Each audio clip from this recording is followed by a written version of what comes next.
Hello and good afternoon everyone, and welcome to this version 0.2 edition of Does ISO 27001 cover the requirements of the GDPR? Just before we get started, if you can hear me okay, or if I need to turn my headset up, if someone could just in the questions box just ping a comment in there just to say you can hear me all okay. If there are any issues, we'll try and get those sorted. Okay, thank you, Debbie. Thank you for that. So, okay, sounds perfect. Brilliant. Thanks, Amanda. Brilliant. We'll crack on then and get going. Like I said, this is the second edition of the ISO 27000 in relation to GDPR webinars. I hope you found the first one useful. What we've done in this second one is we've tried to include a lot of the questions which we found from which we had from the first one and incorporate them into this webinar. So hopefully it covers more of the things you were after the first time. I'll just stress though, this webinar it covers how ISO 27001 can it can be used as a stepping stone to fulfill the requirements of GDPR. It won't cover the GDPR itself because we're concentrating more on ISO 27001 and how you can use it as a tool to gain partial compliance with GDPR. Like I said, it's an addition from the first webinar we did, which was quite well received. So as with that one, if you've got any questions, comments, then feel free to ask them as we're going on. I'll try and answer some as we're moving on, but as always, we'll have a bit of time at the end to answer questions, and we will put together a frequently asked questions blog as well, and we'll have that up in the next week or so. So NQA, as you can see, we're a global company, offices in Boston, in the US, London, Bangalore, and Shanghai. Yeah, we've got 25 years in experience in the industry. It's coming up to actually close to 30 now. We operate in over 28 operating countries, and we hand out 36,000 certificates globally. Just a few of our clients, big name clients that we work with, and our price promise. And as it says there, NQA's approach is practical and proactive, and our auditors understand our business, which is quite a nice comment to receive. On with the webinar itself then. So we're going to talk about why and what is a GDPR, what is it, why is it being brought in. We'll talk about how data will be processed under GDPR. We'll talk about the big one, data breaches and how they can affect businesses. And then we'll move into how can ISO 27001 help with these issues, and also we'll map across certain elements of the standard to the GDPR itself. So again, like I said, it's important to note that while ISO 27001 will go a long way to helping you achieve compliance, there are areas under the GDPR that are not controlled under the standard.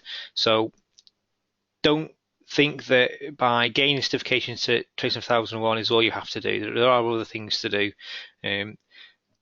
But it does go a long way to achieving compliance.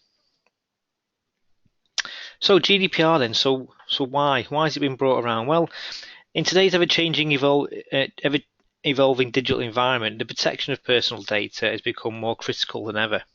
As data breaches occur with greater frequency, the cybersecurity standards that were put into law 20 years ago, such as the Data Protection Act, they're no longer enough to protect the information of businesses and customers that interact online. Obviously, a lot of business now is done online and in cyberspace. So those laws that were made 20 years ago have not kept up to the pace of technology.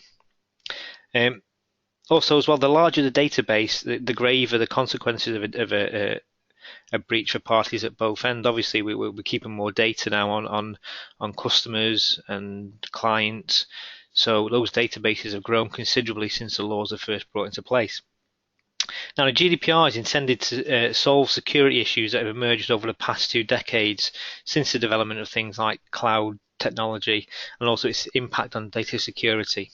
So as we said, it's been brought in to kind of move with the times. So what is the GDPR then? Well, as it says there, it's the General Data Protection Regulations, or more formally, the EU General Data Protection Regulations. Now, the GDPR was developed by the European Union. It's over a 4-year period to serve as a legislative solution to issues regarding data protection in the present day. So data protection now. Currently, laws, as we said, regarding data protection, specifically in the UK, were based on a Data Protection Act from 1998. Now, an update. This was already an update of the 1995 EU Data Protection Directive, which itself was designed to handle security issues understood by lawmakers and programming experts in the years leading up to the millennium. So as you can see, we're getting on for 20 years now since they were brought in. We had questions last time about Brexit and how that will affect GDPR. Again, there's been speculation and there's been talk of all the laws that are in place now will just be kind of copied over once we leave and still be in place up until a time where government decides what laws will be kept and what laws will go. But as we go through this, you'll see that even if the government decide not to write GDPR into UK law, majority of businesses will still have to comply with GDPR because of the business they do and who their client base is. We had questions last time as well regarding how American companies find through the ICO if they're not under it. Now, the ICO is the governing the authority on data protection in the UK at the moment. The GDPR, it not only applies to organisations located in the EU, but it also applies to organisations located outside the EU if they offer goods or services to or monitor the behaviour of EU data subjects. So basically, anyone in the world who sells items or goods or anything to people in the EU have to comply with the new regulations. And it won't necessarily be the ICO that finds companies globally. It will be the relevant authority body in that country. So what's the purpose then? Well, ultimately, it's to protect customer data. The regs were designed to protect customer data in a new digital environment. In an age where companies like Facebook and Google share the personal data of account holders in exchange for site access or features, the GDPR seeks to return more control back to the users, back to us. The other reason for the GDPR is to establish a clear set of regulations under which businesses can operate in regards to the handling of customer data. With these new rules, the boundaries would be easy to understand on both the corporate and consumer end as well. So it's going to make it easier for businesses to earn and ultimately hold the trust of customers. The law also offers more powers to citizens in regards to what customers can do with private data.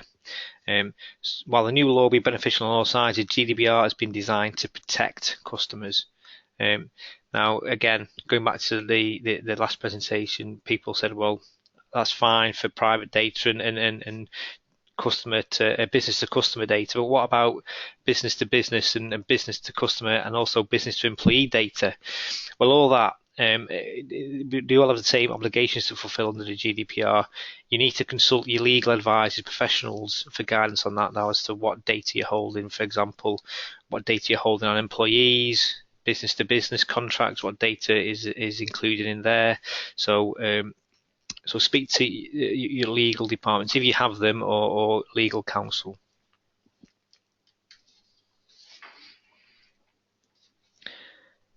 So again, why GDPR then? So yes, there's the aim to reduce or eliminate fears of online hackers. It says and renew the public trust in ever developing digital arena. Fears of advanced online hackers may be reduced if not eliminated by the new regulations, and that goes into the holding of data. So things like data just held on servers in a server room. Those kind of things have to be taken into account now because organizations can't just hold data idly. They have to hold it for a specified reason, specified time. So it can't just sit there just waiting to be stolen by some unscrupulous individual. With the new laws on data protection more clearly defined throughout the EU, the GDPR could save the European business economy roughly 2.3 billion a year, and what they're kind of saying is that saving could ultimately be passed on to consumers as well. So we've kind of touched on this briefly before. Who and when and who does the GDPR affect? As we say there, GDPR comes into effect this year on the 25th of May. So I know that's a date that's all been stamped into your calendars. But it remains to be seen just how immediate new regulations will be implemented across the board. Despite the fact that most IT professionals have acknowledged the scope of the GDPR, less than half of them have readied their systems for a new law. As we can see there, a stat that we found for the last presentation in October stated that only 43% of IT security staff have examined the effects of GDPR. Now, ultimately, that will have changed drastically because time is ticking away now and there's only a few months left. But for thousands of companies worldwide, the new law has led to widespread adoption of best practice standards such as ISO 27001.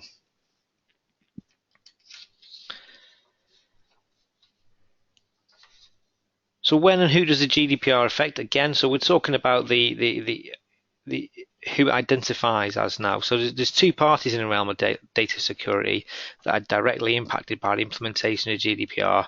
These are the controllers and the processors of digital information. Now, according to Article 4 of GDPR, different roles are identified as this. We've got the controller. Now, the controller is and I'll read this verbatim from the regs. It means the natural or legal person, public authority, agency or other body which alone or jointly with others determines the purposes and means of the processing of personal data. So that's the controllers. Secondly, we have the processors.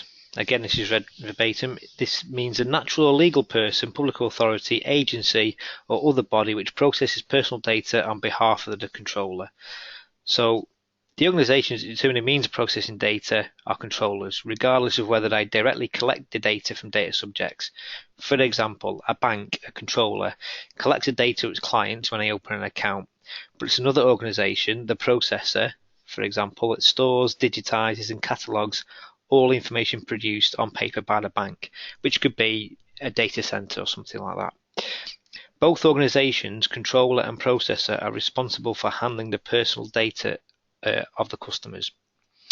Now, the data controller remains responsible for ensuring its processing complies with GDPR, whether it processes in-house or engages a data processor, and it's the controller's responsibility to determine how it monitors and evaluates the processes.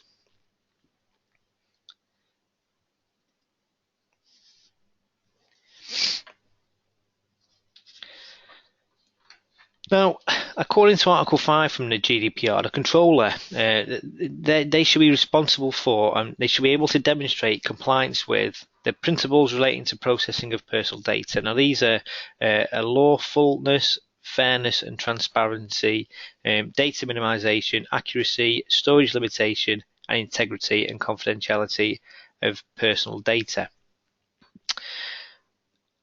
According to another article in the GDPR, Article 28, where processing is to be carried out on behalf of a controller, the controller shall use only processes providing sufficient guarantees to implement appropriate technical and organizational measures in such a manner that processing will meet the requirements of the regulation and ensure the protection of the rights of the data subject. So, for example, anyone who's who already is certified to 9001 and 27001, you'll know the process of your evaluation of suppliers and the supplier relationship and that kind of area. And that's what the regs is saying there is that as a controller, how have you evaluated your processes, your suppliers? And according to Article 83, fines will be imposed regarding the degree of responsibility of the controller or processor, taking into account technical and organizational measures implemented by them. Now, if the processors breach their direct obligations, they can be fined by the supervisory authorities such as the ICO and held jointly liable with the controller for the entirety of any damage to a data subject, unless they can prove they were not in any way responsible for the event. So basically what they're saying there is as a processor, if you have done everything within your powers to minimize the risk of a breach, and you can adequately evidence that, then the fine will go to the controller. Likewise, as a controller, it's your responsibility to identify processors or suppliers and show your due diligence, let's say, in identifying that processor for the necessary reasons. So on that note then, let's look at lawful consent. Now, as you can see there, lawful consent, there's 4 elements with regards to lawful consent. And as soon as the GDPR is implemented on May the 25th, controllers, they're required under law to process EU user data for specific purposes with complete transparency. Once the purpose is completed and the controlling processing entities have no lawful need for data of a given user, the data must be deleted, must be gone. Like we said, gone are the days where data can idly sit on servers somewhere. It must be deleted once it's been used for its purpose. For the personal data of EU residents to be processed lawfully under GDPR, at least one of the justifications mentioned, one of the 4 there, will have to apply. And the law is designed to put the interests of online users above the entities that could be intent on exploiting or sharing personal data. And as you can see there, as long as you're processing data for one of those 4 items, compliance with a legal contract, the protection of an interest deemed essential to the life of an individual, the prevention of fraud, or the processing of data within the interest of the public. So as long as you're processing data for at least one of those 4 items, it's classed as lawful. So consent, private data, and right to be forgotten. And so you've probably heard a lot about consent now. It needs to be a direct confirmed action. So for controllers, to get the agreement of an individual, the person has to give consent through a direct confirmed action. Now this can be when we go onto websites and we have to do something to say, yes, you can process my data. It can't just be something where we forgot to untick a box or forgot to tick a box, which is what it is at the minute. So, like I said, the pre-existing standard of justification, which allows controllers to use data, like I said, with only a passive acceptance on the part of the person, it isn't going to be enough under GDPR. It can't be gained through means that would be understood by users who pass over the fine point of a given set of terms. So you can't hide it in the small print anymore, the need for consent. It needs to be clear, confirmed, and you need to be able to evidence the fact that you have consent from that person. It's a controller's obligation to keep a record of the time, date, and means through which a person has given his or her consent. And they have to respect the individual's wish to withdrawal at any time.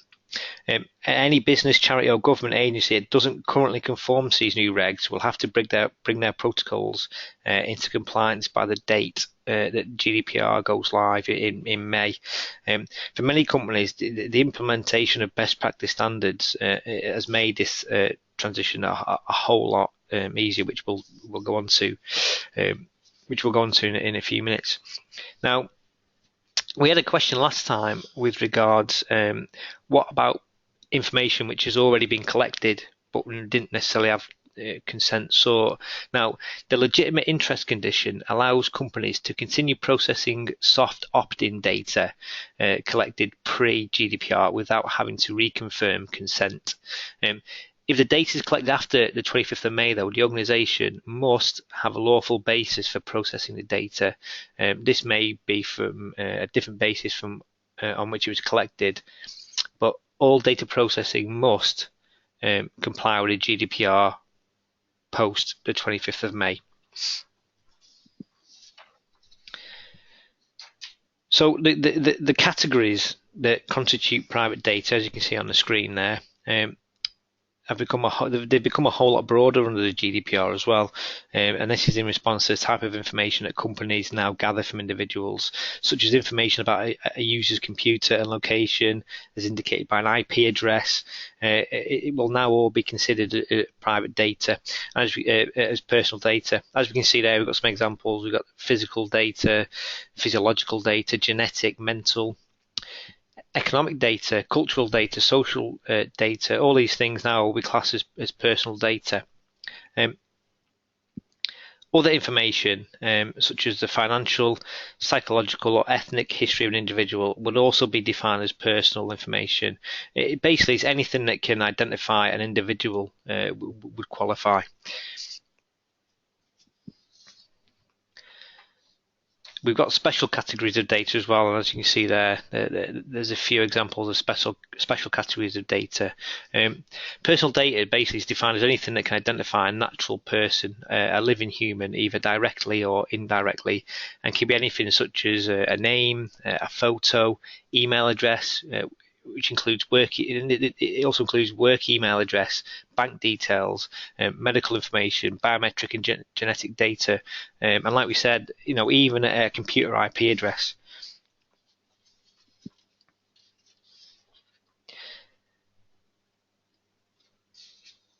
Individuals, again, also have the request to see private data at reasonable intervals. A person can request to see his or her private data whenever they want. That's defined by the GDPR.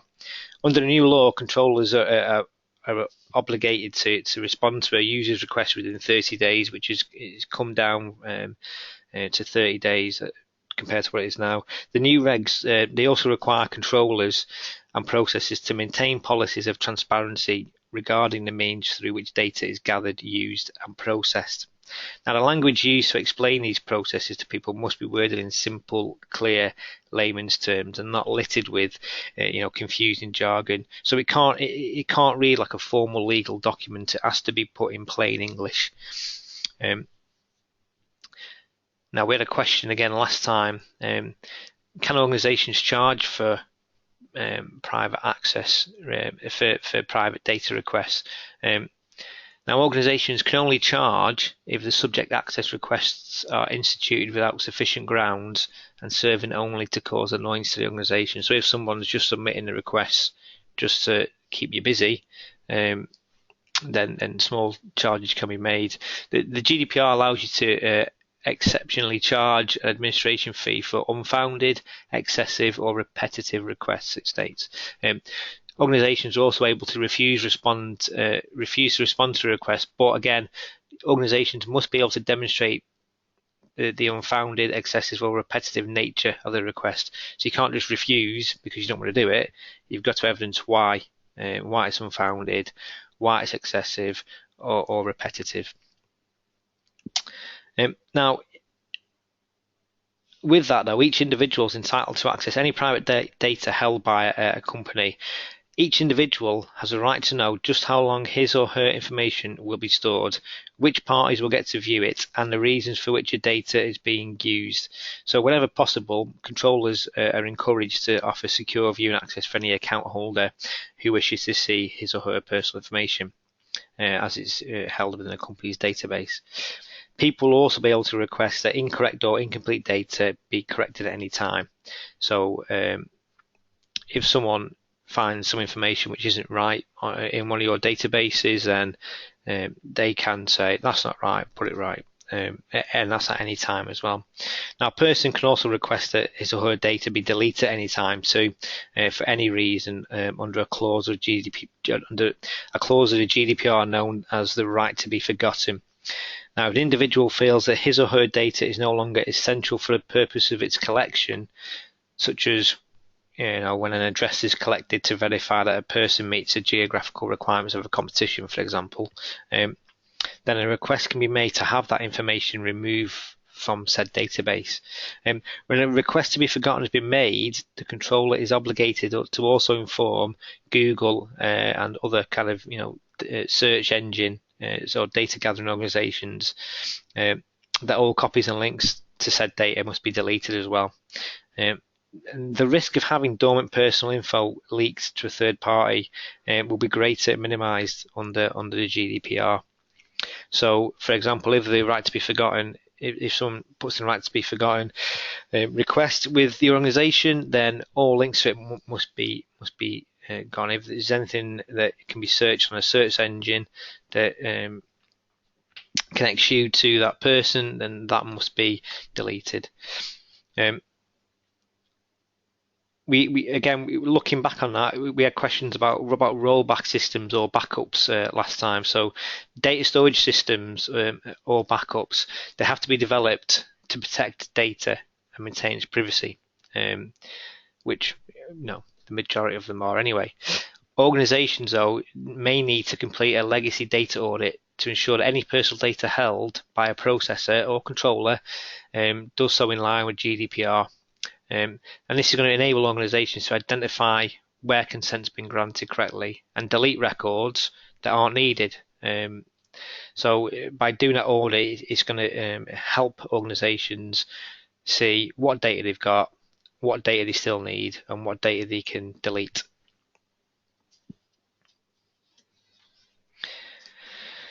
So let's move on to breaches then. Now, any organisation that collects the private data of users, they're required to report news of a data breach to the relevant authority. The news must be reported within 72 hours of the first breach becoming known to the organisation. Now, in the UK, the Information Commissioner's Office, the ICO, serves as the authority on such matters. So they'll be the organisation you will respond to if you have such breach. Now, this is where the fines have changed quite considerably. Now, failing to notify the ICO within 72 hours could result in a fine of as much as 2% of the company's global annual turnover, or 10 million pound, whichever happens to be a larger amount. Now, this is compared to the current ICO fines, which only go as high as £500,000. So as you can see, the penalties under the new GDPR are far stricter. The 72-hour deadline to report a breach will not always give an organisation enough time to kind of find out what's happened, why we had a breach. And, it won't give you enough time to fully learn the full nature of a particular offence, but it should provide enough time to gather enough information to give to the authority about the kind of data that will be affected by said breach.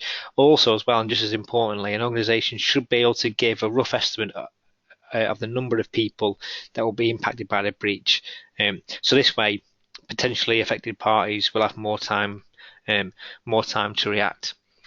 We had a question last time regarding do you get fined even more if they find out you didn't tell them within 72 hours? Well, if an organisation fails to abide by the core principles of GDPR, such as gaining consent, respecting the rights, obeying the requests of individuals, the organisation could face fines twice as high as those imposed for a failure to report a data breach, which we'll get on to.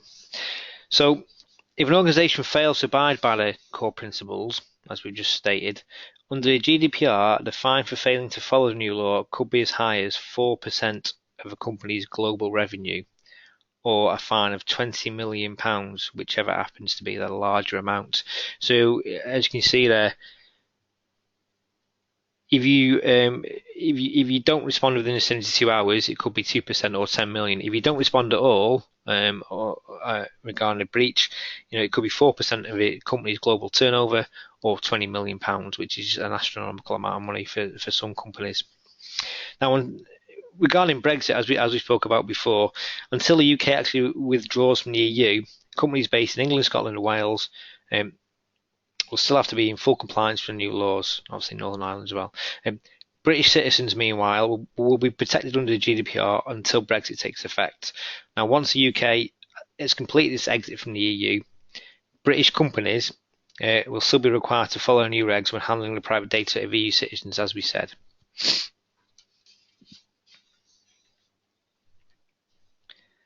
So it's I think it's a case with a lot of laws with Brexit on the horizon, with a lot of new laws and legislations that come in. It's just a matter of time and seeing what is stipulated regarding the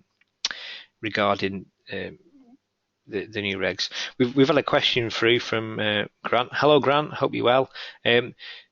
About finding about more information regarding the levels of fines.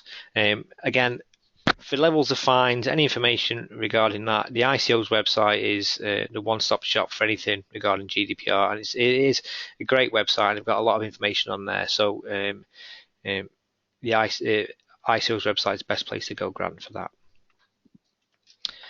So moving on then, so smaller businesses. As it says there, benefits. The early adopters of the best practice standards can save smaller businesses a lot of money, plus gain a reputational boost as well. Now, compliance with GDPR, it can be complicated at first for companies that haven't begun the process of updating systems to meet new regs. Now, this holds especially true for smaller businesses, which might lack the infrastructure to complete such changes before the law takes effect. Depending on employee, a number of employees, etc.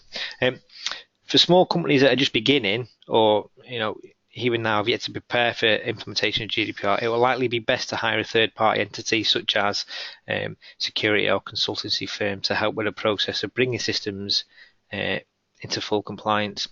However, better yet though, the adoption of best practice standards can contribute to ensuring that compliance is largely met in advance of any audits or assessments, such as 27001.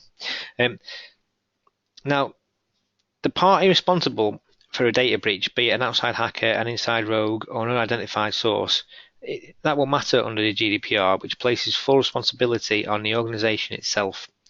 For small businesses in particular, these policies and the resulting fines will make compliance especially important. To that end, the early adoption of best practice standards can save smaller businesses a whole lot of money, as we've said. Organisations that are already regulated under best practice models, for example, like the FCA, will probably see a few changes under the GDPR, really. Likewise, if a business is accredited or certified with ISO 27001, few changes are likely to be necessary once EU regulations take effect. And what we mean by that is if you're already regulated, it's a process of you will have processes in place which already address certain elements of the GDPR.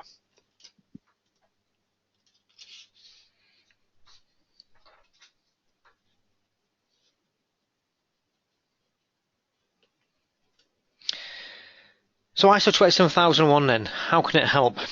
Well, organisations around the world that have studied the GDPR are likely aware that the regulations are an encouragement to adopt best practice schemes.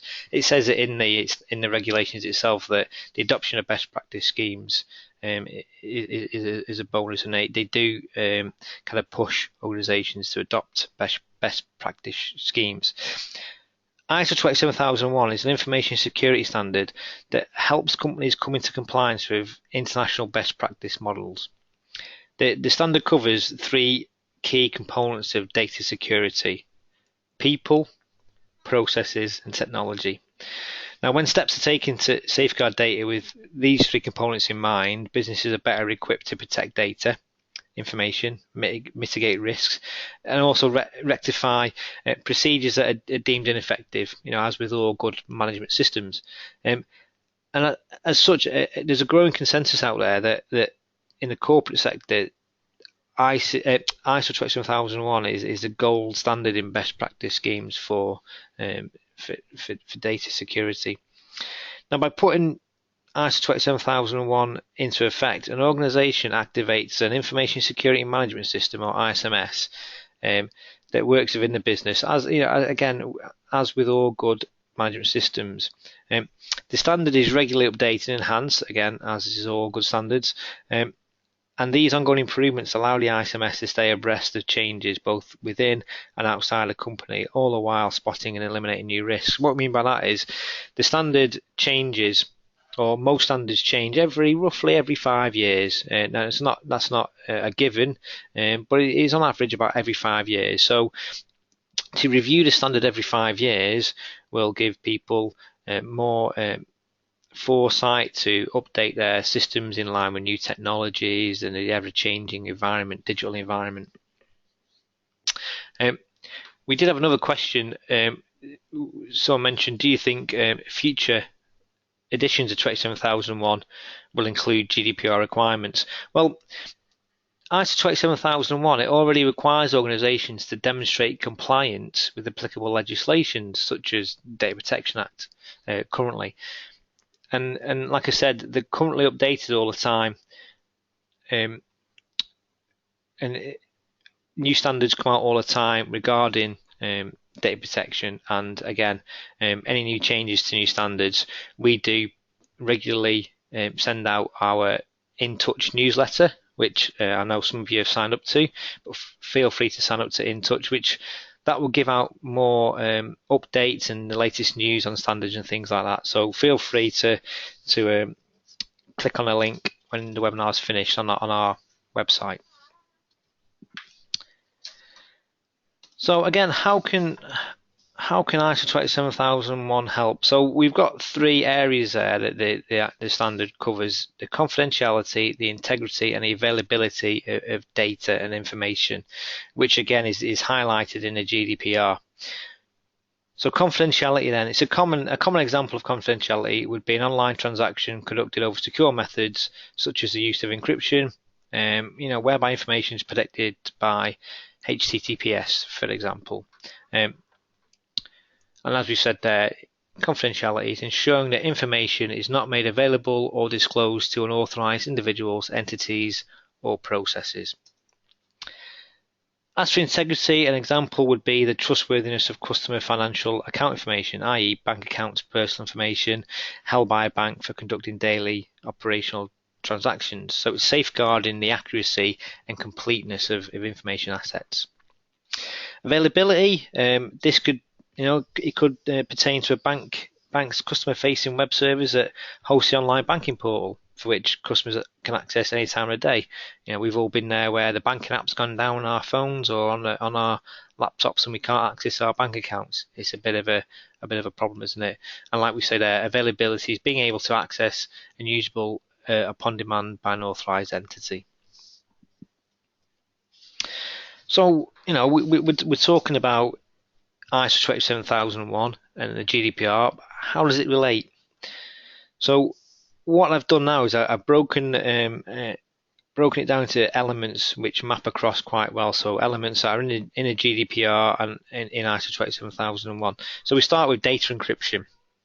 Our data encryption is encouraged by ISO 27001 as a primary method to reduce the possibility of risks. Now in ISO 27001, more than 100 controls are outlined for use in the Annex A controls. Now, these can be implemented to lower the possibility of security risks. With each control, based on the result of a previous risk assessment, any organisation can utilise the standard, can pinpoint the at-risk assets and apply the necessary encryption. The standard, one of the core elements of the standard is the risk assessment and a risk-based approach to information security. And as we said there, the data encryption is just one of the security control measures at the back of the standard, which can be used to protect data. The back of the standard, as many of you will know who already have 27001, Annex A, it contains more than 100 controls to use to mitigate or reduce risks. That leads me on to the next issue, the confidentiality, the integrity and availability of data. It's not CIA, that's not that security intelligence organization in the US. It's the confidentiality, the integrity and the availability of data that we just spoke about, which is covered in both GDPR and 27001. As we just said, risk assessment is a massive part of 27001, and according to 27001, an organisation must complete evaluations of all possible vulnerabilities that could impact a company's data, and also leave no stone unturned in the effort to safeguard the privacy, accessibility, and integrity of that information. At the same time, the standard discourages the use of overbearing security protocols that could hinder a company's ability to operate efficiently. Now, it's all very well having these security protocols, like it says there, but if they slow down production, slow down progression, then we need to look at them, complete a risk assessment, and see what's the best route to go. Business continuity, again, it's another big area within the standard. The fundamentals of continuity in business management are laid out in the standard. So this is whereby controls are implemented to help a company keep vital information readily available in the event of a system interruption. Now, these same protocols can assist a business in its quick recovery from what would otherwise be a lengthy and costly shutdown. We've all been there where we've had the power trip in the office when we all kind of stopped work, and the business continuity element of the standard aims to mitigate that, or at least have a plan in place to kind of what do we do. Now, with the standard in place, with 27001 in place, companies experience little, if any, downtime, and that's because, like I said, the standard encourages you to make a business continuity plan, and that business continuity plan is there as a test, a plan as what to do in the instances of a power outage, a downtime, anything like that. Moving on then, so testing and assessment. So any organisation that gains 27001 certification, they receive assessments and audits of its ISMS by a third-party certification firm. So as many of you will have experienced, if you are looking for certification 27001, we'll come and pay you a visit, and we'll kind of assess the how well it's performing.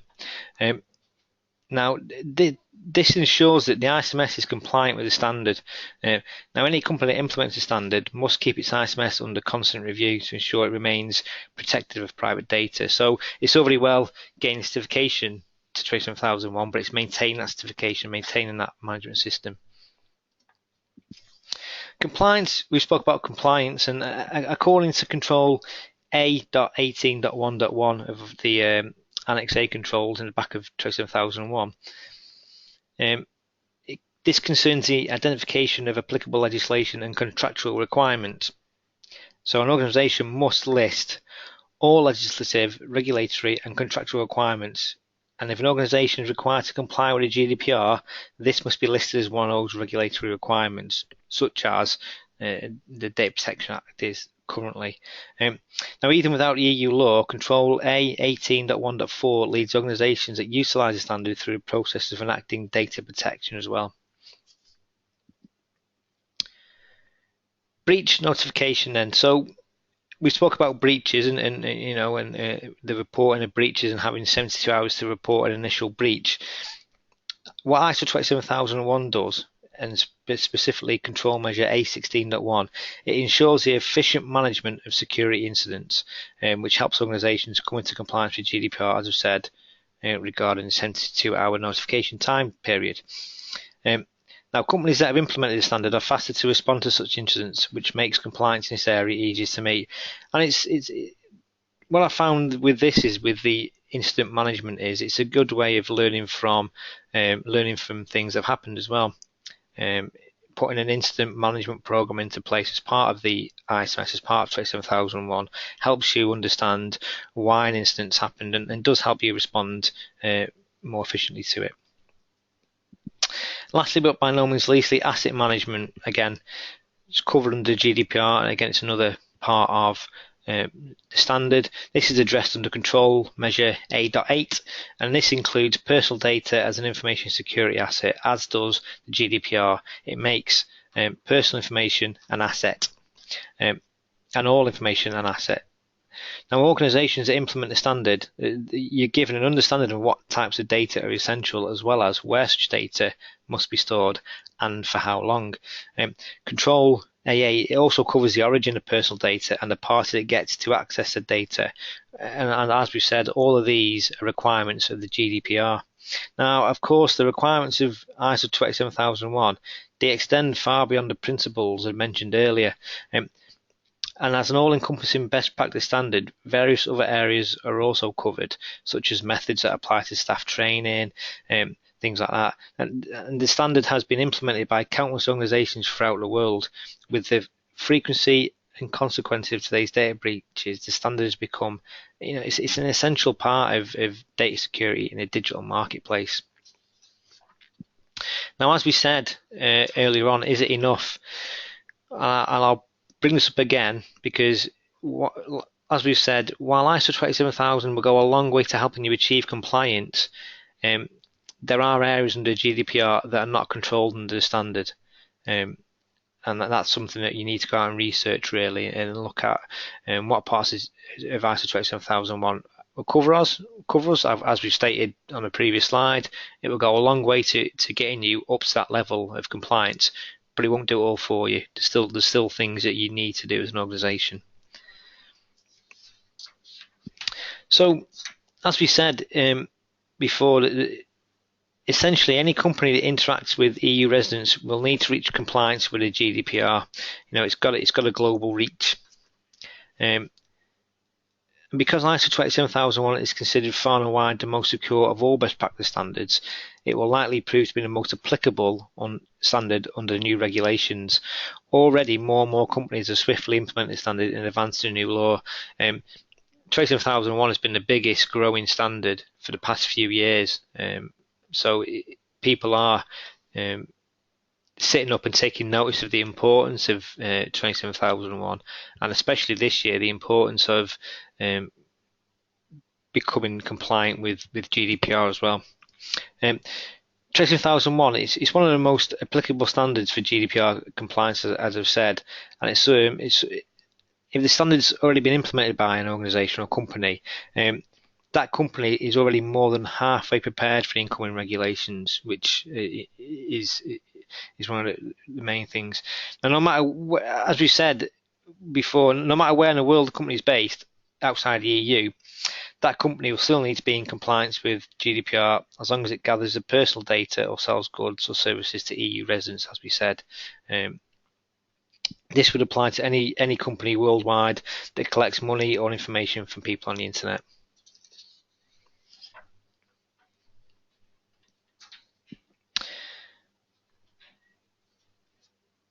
Organisations with 27001 certification are likely to meet any of the appropriate technical and administrative security requirements of GDPR, but they may need to make some adjustments. Now, Article 42 (1) of the GDPR provides that all member states, supervisory authorities, the board and the commission are to encourage the establishment of data protection certification mechanisms for the purposes of demonstrating compliance with GDPR. So as we said before, the GDPR is actively telling people, adoption of best practice certification mechanisms is a good thing to do. It's what we suggest you do to help you comply. So that brings the bulk of the presentation, the webinar, to a close. I'd like to thank you all for listening, taking time out of your lunch times to listen. You will get the slides emailed to you, and they'll be available on our website afterwards. Like I said, any questions that we get, we'll put together a frequently asked questions blog, which will go up in the next few weeks. But what I'll do now is I'll look through and see if we've had any questions. I hope you've all enjoyed the presentation, and please feel free to drop some comments in and reference the time. Obviously, the time, the first one we did at 4 o'clock in the afternoon. This one's been done at 12:30. So please feel free to leave a comment as to say which time you preferred, if any. So I'll take a quick look through some of the questions that we've had. Just bear with me a second. So someone, Jay said, we had a fire alarm during the middle of the presentation. Yeah, no worries, Jay. What we'll do is, like I said, the recording of the webinar, it'll be on our website shortly, and also the link will be emailed to you. So if anyone's missed anything, reference the webinar, you can view the recording again. So that's not a problem. Someone's mentioned another British standard, which is coming out regarding data protection. Thanks, Richard. As I said, keep your eye out on our In Touch magazines and things like that. If there is something which comes out which can help implement data protection, and it will be something we look at. All I'll say on that though is just keep your eyes peeled for developments with regards to data protection on our In Touch magazine and on our website. I'm just scrolling through to see whether there's any more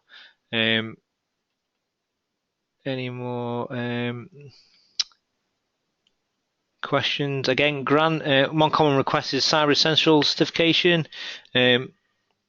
Yeah, again, a lot of government bodies that I see request Cyber Essentials, which is another good kind of scheme to look into, and it's a good bolt on to put with 27001. There's two elements to that. Again, that's something that you can look into.